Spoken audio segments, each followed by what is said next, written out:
So, over the last week in the mastermind group that we have, I've realized that, isn't this very close? Isn't this 6 students have got deals in the last week? Out of the 6, 5 of them are females, right?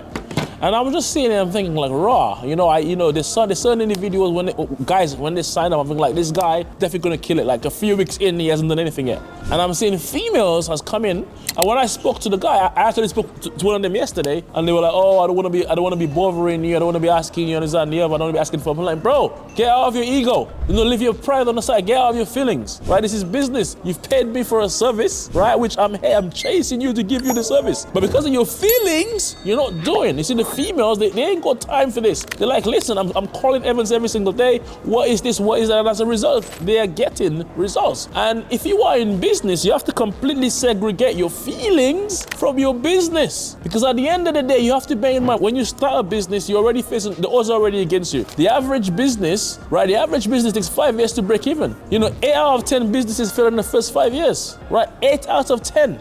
So if you're gonna do a business and then you're gonna mix your feelings with the business, I'll tell you something. This business is not going to be very fruitful. This business will cost you a lot of money. So if you are gonna get into business, whether it's property, whether it be, you're an investor, whatever business that you're in, you have to leave your feelings at home, right? And when you put your suit on and when you jump into your car, leave the feelings at home in the door. And when you come to business, bring your logical brain and not your feelings or your ego to the game, because that's gonna cost you loads of money. For some people, just a few £100. When you play in the big game like property, it can cost you millions of pounds. So get out of your feelings and get into your logical brain when you're doing business.